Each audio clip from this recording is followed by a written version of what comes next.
ازدواجی رشتہ سونے سے بھی مہنگا ہے۔ پارٹنر ایک دوسرے کی قدر کریں۔ شادی کا مزہ صرف مرد یا خاتون کے نکاح میں آ جانے سے ہی مکمل نہیں ہو جاتا، بلکہ شادی کا لطف دونوں فریقین کی زیادہ سے زیادہ سوچ اور عادات کے مل جانے سے ہی ممکن ہوتا ہے۔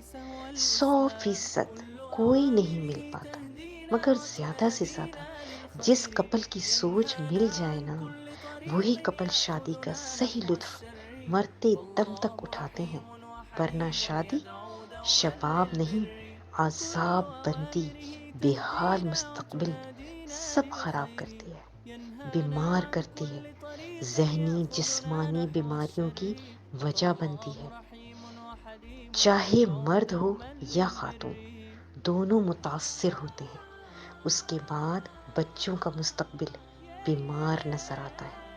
نوجوان نسل شادی تو کرنا چاہتی ہے، مگر ان کی اپنے پارٹنر کے لیے کوئی سوچ نہیں سوائے سیکس، خوبصورتی، مادی اشیاء، اور میری بات مانی جائے نا، یا پھر شروع شادی میں اتنی بے پناہ محبت، اور اس محبت میں بلا وجہ کے فضول نخرے اٹھائے جانے کے پاؤں دھو کر پینا باقی رہ جاتا ہے۔ یہ حالات اس گھر کو کبھی ایک مستحکم مستقل نہیں دے پاتا۔ مرد اگر ایسا کرے تب بھی، اور بیگمات اگر ایسا کریں تب بھی۔ اس لیے محبت ٹوٹ کر کیجیے، اور ٹوٹ کر محبت کرنے کے پیچھے سوچ کا ملنا ہی بنیادی وجہ بنتی ہے، ورنہ شادی کے کچھ عرصے بعد جسم کی قدر ختم ہو جاتی ہے، باقی سڑی ہوئی اپنے اندر سے چلنے والی سوچ باقی رہ جاتی ہے۔ سب سے پہلے ایک دوسرے کی سوچ اور ضرورت کو سمجھیں۔ لڑکی یا لڑکے کی عادات سوچ کیسی ہیں، شادی سے پہلے کچھ عرصہ اس کا گہرائی سے مطالعہ اور تجزیہ ضرور کیجیے۔ والدین کریں یا لڑکی لڑکا خود کریں، مگر ضرور کریں۔ آپ کی پارٹنر اگر مناسب بات کرتی ہے تو لازم ہے شوہر اسے سنے، اسے اپنائے۔ بیگم شوہر کی ہر خوشی اور ضرورت کا خود بغیر کہے اہتمام کرے، اسی طرح شوہر بھی بیگم کی خوشی کا مان رکھے۔ دونوں جب ایک دوسرے کی خوشیوں، جذبات اور کہی ہوئی بات کا اس کی غیر موجودگی میں بھی مان رکھیں گے تو سمجھیں وہ کپل ساری زندگی ایک دوسرے کے ساتھ خوش رہیں گے۔ کوئی پریشانی آ بھی گئی، جو کہ ضرور آتی ہے، کیونکہ دنیا میں رہنے والا کوئی بھی انسان ایسا نہیں جسے پریشانی نہ آئے یا آنے کی گنجائش نہ ہو۔ اس حالت میں دو ایسی سوچیں جو ایک دوسرے کے پیٹرن پہ زیادہ سے زیادہ چلتی ہوں، ایک دوسرے کو سمجھنے کی صلاحیت رکھتے ہوں، کیونکہ ایک جیسی سوچ ہی ایک دوسرے کو سمجھ سکتی ہے، دوسرا کوئی نہیں۔ ہر مشکل وقت میں دونوں ایک دوسرے کا ساتھ دیں گے، لیکن جہاں سوچ نہ ملے وہاں ہر وقت منہ ماری ملتی ہے۔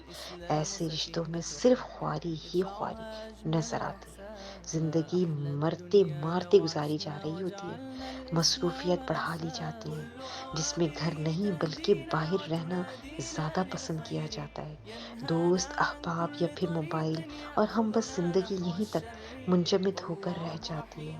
اس لیے شادی ہمیشہ سوچ سمجھ کر کیجیے۔ خوبصورت مرد اور خوبصورت بیگم ظاہری اور شروع میں تو خوبصورت لگتے ہیں، مگر جب وقت گزرتا ہے، گھر کی یا ذاتی معاملات میں ہر بات پر آگے سے گندی گالیاں، گلے شکوے، بد اخلاقی، بد لحاظی، الزامات، یا پھر اپنی مرضیاں، اپنی ضروریات، اپنا موڈ چلتا نظر آتا ہے، تب اس وقت وہی جسم کی خوبصورتی بدصورتی میں بدلتی دکھائی دیتی ہے۔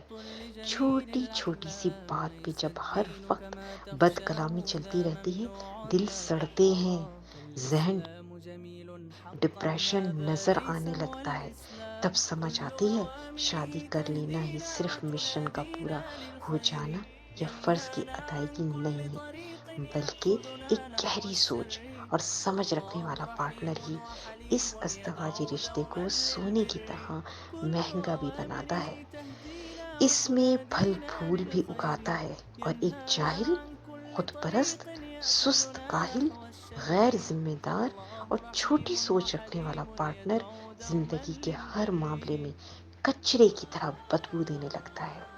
شادی کا مقصد ایک ایسا ساتھی ہوتا ہے جس سے بات کریں تو دل سکون محسوس کرے، جس سے آدھی بات کی جائے باقی وہ خود سمجھ جائے، پارٹنر ایسا ہو جو ہمیں ٹینشن سے نکال سکے، نہ کہ ٹینشن دینے کا سبب بنے، ساتھی تو ایسا ہو جو بیٹھ پہ ہمیں محبت دے سکے تاکہ صرف اور صرف ہم سے ڈیمانڈ ہی کرتا رہے، پارٹنر ایسا ہو جس کے گھر آنے پر چاہے وہ بیگم ہے یا شوہر، چہرہ اداسی سے خوشی میں بدل جائے، نہ کہ دل دعا کرے کہ 2 دن اور باہر گزارا تھا جان تو چھوٹی رہتی۔ شادی جتنی اہم ہے اس سے کہیں زیادہ اہم یہ ہے ہمارا ساتھی اور اس کی سوچ کیا ہم سے ملتی ہے یا پھر زمین آسمان کا فرق ہے۔ جمیل احمد صدیقی کی ایک بات یاد رکھیں، اس فرق کو چاہے ساری زندگی کم کرنے پہ لگا دے، مگر مجال ہے جو فطرت بن چکی ہو وہ بدل سکے؟ ناممکن۔ 2 مختلف سوچیں کبھی نہیں بدلتے، صرف ایک دوسرے کے لیے تکلیف کا باعث رہتی ہیں۔ زندگی کو سکون دینے کے لیے شادی سے پہلے اپنی چوائس کی سوچ تک رسائی ضرور کیجیے، کیونکہ سوچ ہی سکون بھی دیتی ہے اور سوچ ہی گھر سے در بدر کروانے کا باعث بھی بنتی ہے۔ جزاکم اللہ خیرا کثیرا فی الدنیا والآخرہ، وأحسن الجزاء، فی امان اللہ۔